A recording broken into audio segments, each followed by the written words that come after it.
The US has a massive debt problem, and the way out of it is either going to be catastrophic, not just for the US, but for the entire global economy, or it's not. And the reality is there's lots of paths forward with respect to how the US handles this debt, and the ones in which they choose are going to determine just how hard things get for people like you and me. But the good news is there are some ways out, and the genius ways out of the US national debt can also be used to help you get out of debt when you start to understand the unique components and mechanisms that the US is probably going to use to find a soft landing.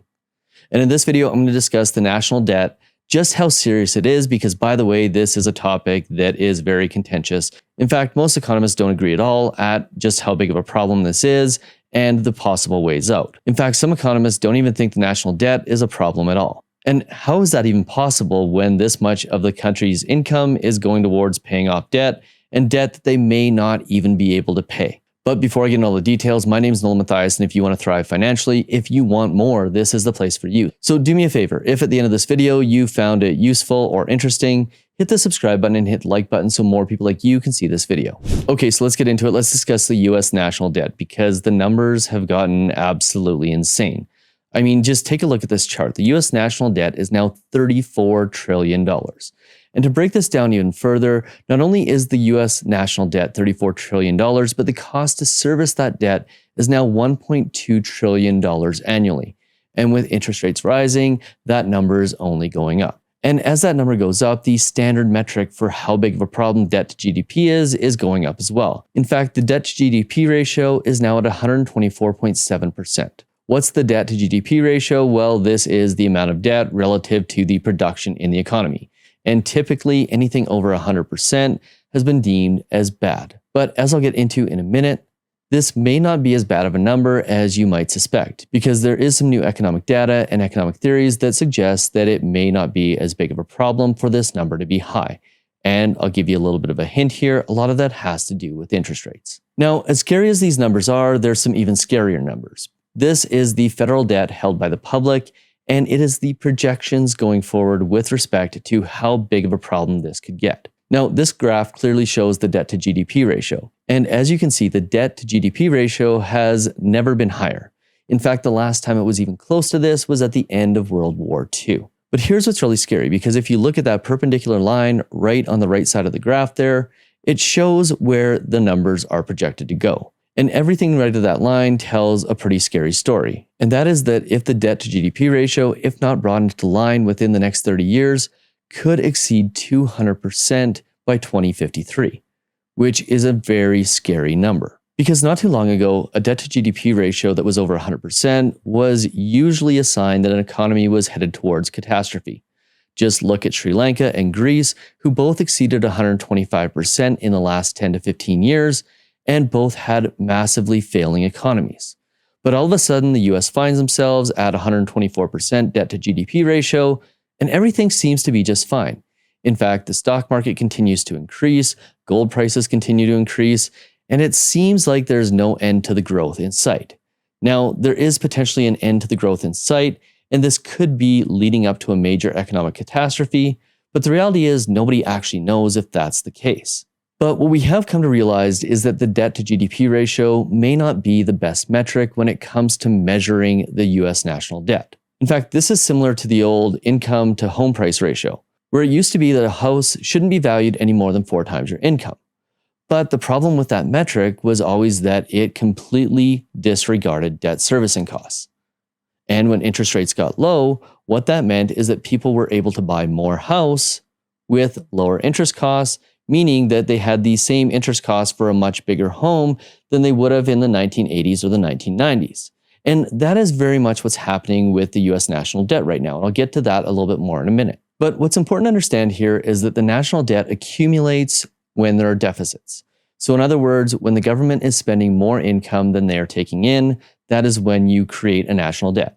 And the US government has run a deficit every year since the year 2000. In fact, the last time that the US ran a surplus was in the Clinton-Bush Sr. era, where there were several years in which the US federal government didn't actually spend more than what it earned. But one thing to keep in mind here when it comes to debt is that most of the national debt is in fact owned domestically. It's owned by the people of the United States. There seems to be this misnomer that most of the debt is held by foreign countries, and specifically China. But as I'll show you in a minute, China isn't even actually the biggest holder of US debt. So not only is most of the foreign debt not owned by foreign countries, but the large majority of it is held by the American public, and there's good reason for that. And that is because deficit spending is a way to stimulate the economy during times of economic crisis. And it's no secret that there's been 3 major economic crises since the year 2000. The dot-com bubble bust, the financial crisis, and of course, the pandemic. And believe it or not, it's actually important that when there's an economic crisis that the government stimulates the economy. Otherwise, the economic fallout could be significantly worse than what it ends up being given the already crappy situation. And what you'll notice is that this isn't exclusive to the last 2 decades. If you go back and look at history, well, most of the debt that's been accumulated over time has come when there's been catastrophes. Just look at the 1980s here, World War II here, and of course, World War I and the Great Depression. Not only that, if you look closely, back at the end of World War II, the debt-to-GDP ratio wasn't far off of what it is now. And in fact, the US government was able to bring the debt-to-GDP ratio down quite substantially over the next 20 to 30 years. Now, a lot of this had to do with a combination of high interest rates and high inflation at various periods of time, but the reality is that a prudent government can get themselves out of the situation that they're in, like right now. And that's where it becomes important to understand who actually holds debt and what the debt is used for. Because contrary to popular belief, China doesn't own all of the US debt. In fact, less than 30% of the US debt is held by foreign entities. So then the question is, who's actually holding the debt? Well, the answer to that is that private investors hold the large majority of it. That can be companies or it can be individuals, but these are typically people who are looking for guaranteed and safe returns. And I need to put it in perspective here that when we're talking about debt, what we're talking about is the US selling bonds, and those bonds are pretty much deemed to be as close to risk-free as humanly possible. Now, in addition to that, the Federal Reserve, thanks to quantitative easing, owns a pretty significant portion of the US federal debt now. It's at about 16.1%, but there is one other massive holder of this debt, and that is government accounts. And what that means is Social Security and things like Medicare. So in other words, social programs that are designed to make the lives of US citizens better. And as far as that percentage, that small percentage, less than 30% of the US debt that's held by foreign entities, well, it might surprise you to know that the single largest holder of US debt is actually Japan. China is number 2. And while a lot of people are worried about the US defaulting on its debt and all of these other countries coming in and repossessing the entire country, I even remember Sarah Palin saying at one time that if we were to default on the debt, China would come in, repossess everything, and we'd become slaves. Well, none of that is true. There are actually no repossession rights when it comes to the US not paying this debt, if they actually weren't to pay the debt. But the reality is that the US paying the debt is, well, not a certainty. It's as close to a certainty as you could possibly get, at least when it comes to the world of borrowing money. That's why the US Treasury bond is the gold standard of economic certainty. And while that rising cost to service the debt seems alarming and the sheer size of the debt is really scary, there's one thing that a lot of people don't look at, and that is the actual cost to service the debt. So in other words, the percentage of the country's income that is going to servicing the debt. So to put this in a little bit easier to understand framework, if you think about this from the perspective of a mortgage, most banks want to see the cost associated with owning a home being no more than about 45% of somebody's income. That is the percentage of somebody's income that is deemed relatively safe for the bank in order to lend them the money and have a reasonable expectation that those people aren't going to go into bankruptcy because their debt servicing costs were too high. The debt servicing ratio actually is a better measure of the severity of the cost of the debt than something like an income to house price ratio or something like a debt to GDP ratio. The reason why is because this actually factors in the interest costs, which dictates the actual cost of the debt. And if you take a look at this chart, the US debt servicing ratio is actually well below what it was in the 1980s. Now, that being said, it went up substantially in the last year as interest rates went up, but it is not at a point where it is so severe that it is worse than the 80s, which means that the US has some time to figure out this whole debt problem, if it is actually in fact a problem. But there's some other things that you should know about the US national debt. The first is that the US, unlike many other economies, doesn't rely on critical imports in the same way that many other countries do. They don't rely on other countries for 2 of the most important things that are necessary for somebody to live, which is food and energy. And that in part makes them a very resilient economy, one that is at less risk of default than countries like Greece and Sri Lanka. And if you set aside things like the financial crisis and the pandemic, prior to 2019, the large majority of the national debt was actually being used to fund social programs in the US, which, by the way, are crucial to the overall success of the economy. And here's the kicker. Even at 124% debt to GDP ratio, most economists agree, at least right now, the US can afford the debt. But there is potentially a problem. And that largely has to do with rising interest rates, which we'll get to in a minute. But then there's this other thing I want to throw in here and just have a quick discussion about, because it comes up every couple of years, and it seems every single time it comes up that things are about to get catastrophic. And I'm going to tell you right now that if the US ever did default on their debt because they couldn't agree to raise the debt ceiling, it would be catastrophic. Some economists suggest that it could decrease GDP by up to 40% and could cause a 30% reduction in stock values, which would obviously have a pretty massive wealth effect. But there's some things you should know about the debt ceiling. First is that most countries don't actually have one. This was created in 1917 in order to encourage prudent financial decisions by the government. And the debt ceiling is a completely arbitrary number. So just because we are coming up close to the debt ceiling doesn't mean that that debt ceiling number has any sort of basis in reality other than the fact that that is the number that the government picked that they didn't want to exceed. And typically when the debt ceiling comes up every couple of years, this leads to a necessary conversation or negotiation between the political parties that causes them to take a hard look at what is actually going on in the economy, how much spending is happening, and how much debt is being accumulated. But it's important to note that the debt ceiling since 1917 has actually been increased 78 times. And not only that, on several occasions, the debt ceiling has been completely suspended, like it is right now until 2025.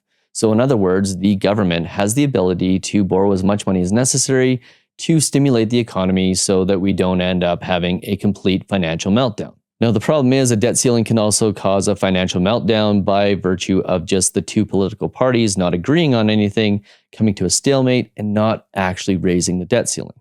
So the debt ceiling as an arbitrary number actually has some benefits, and it also has some major downsides. But the one thing that it does is it causes the US federal government to keep spending in check. So in the grand scheme of things, as long as the political parties don't find themselves in a complete stalemate, it is actually a good thing for the economy. Now, all that being said, it's important to understand that there are some pros to there being a national debt. And the first thing that you need to understand is that the national debt is not a credit card in the same way that you and I have a credit card. The national debt is designed to do things that stimulates the economy. For a country, going into debt can actually be a very good investment. But that's only if the country is spending on the right things. The important thing about a country taking on debt is that the country that is taking on that debt is using the money in order to grow the economy. Borrowing money to create more growth ultimately leads to a greater tax base, which allows them to service the debt more reliably. And so long as the GDP grows at a rate that is faster than the interest rate costs, well, an economy can certainly come out ahead. This is why oftentimes during recessions like in 2008 and during the pandemic, there were significant infrastructure investments. Because the infrastructure investments led to a better quality of life, but more importantly, they led to more jobs to construct that infrastructure, which ultimately led to more growth in the economy, which led to more income for more people, more savings, more spending, and ultimately brought us out of two pretty serious scenarios going back to 2008. So when done right, an investment in the economy, even if debt is used to make it, can end up being a good thing for everybody. Not just us, but also for future generations as well, as long as the money is consistently being invested in making things better for the people who are taking it on. But there's also some cons to the national debt. The first is that it can accumulate wasteful spending. Now, this isn't as much of a problem in the US, although some would argue that it is, but if you take a look at countries like Canada, well, this is a pretty significant issue, as the current government spends in order to stimulate the economy, but is arguably not spending on things that will actually stimulate the economy. Then the problem becomes when you have a government that isn't investing in the economy in a way that is actually meaningful, well, then you're just taking on debt, not increasing revenues, and subsequently putting the future generations actually at risk. Then that creates an even more serious problem, which is that nobody actually knows when too much is too much. So when countries just spend recklessly, hoping that they don't hit that critical moment like Greece and Sri Lanka did, where they run out of money and have no ability to borrow it from anyone else, well, that can create a pretty significant problem for those countries, which ultimately can lead to default and then the crises that we saw in both of those countries, which I don't have to show you, was pretty nasty, especially when the citizens rioted in the streets. In fact, what's really scary about this whole thing is that people actually died as a result of the poor economic decisions made by the government. So the question is, how does the US government get out of debt? Well, there's really only 4 or 5 ways that they can do this, although some of these methods can actually get quite creative. So let's start first with the cold turkey approach. This would be where a government completely overhauls everything: the central bank, the currency, the way the government spends money. This could be everything from we're switching to a different type of currency like Germany did after World War II, to a complete uprising and overhaul of the government, to maybe even a different type of political system like communism or something even crazier. Now, this is the least likely of all the options for the US. The idea of the US collapsing and it no longer being a major economic power, especially when it's the biggest economy in the world, well, that just doesn't seem like it's something that's possible. So then we have to look at the other options. The next option is to just print money and basically hyperinflate our way out of the debt. Now, this is something that the US is highly unlikely to do because there's significant economic evidence from many other countries throughout the centuries that when this method is attempted, it pretty much leads to hyperinflation and a complete collapse in the economy. So don't count on this one either. Count on the fact that yes, the US government is probably going to print money when there are economic catastrophes, but they're probably going to do everything that they can to get that money out of the system at the earliest possible opportunity, like they're doing right now. Now, this gets into the more likely options. The first is to cut spending and cut it significantly. And this often happens when you see a change in government, specifically when a more conservative government takes over. That is typically when spending cuts happen. Now, of course, the other option, and this is the favorite option of the more liberal governments, is to raise taxes. In fact, the US is one of the few countries that doesn't have a general goods and services tax, which is a tax on pretty much everything you buy. Think the GST in Canada, which is 5% of pretty much everything you buy, goes directly to the government. And that's one way that the US could reduce their yearly deficits, by taxing pretty much everything. But I don't think anybody in the US actually has an appetite for that sort of solution unless things got really bad. So what you're more likely to see is an increase in taxes either on everybody or on the wealthy, which, by the way, isn't going to have a major effect, but it will definitely help. Not a ton, but it will help. So more than likely, what you'll end up seeing is a combination of several of these options. And because of the way that the US political system works, where you have years where Republicans are in place and years where Democrats are in place, what you'll likely see is Republicans come in and reduce spending, only to lose the next election 8 years down the road. Then you'll see other periods where the Democrats come in and increase taxes and maybe spend a little bit more.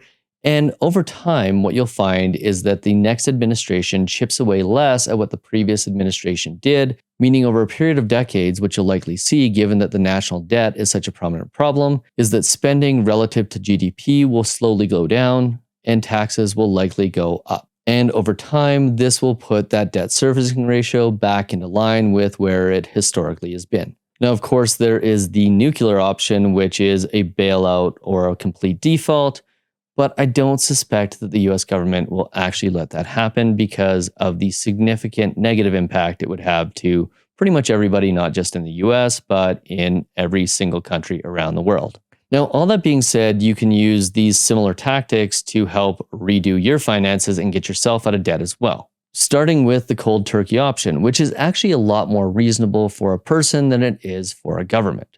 And this means a complete financial overhaul. Stop spending, sell your house, sell all the things that you own, get everything back to zero and start all over again. That's actually something that's very much possible for an individual or a family.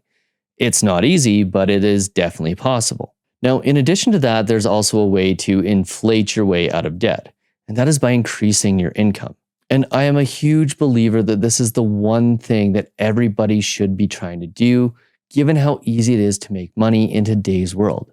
I mean, never before has it been so easy to go and start a side hustle or take a course that improves your skills, that makes it easier for you to make more money.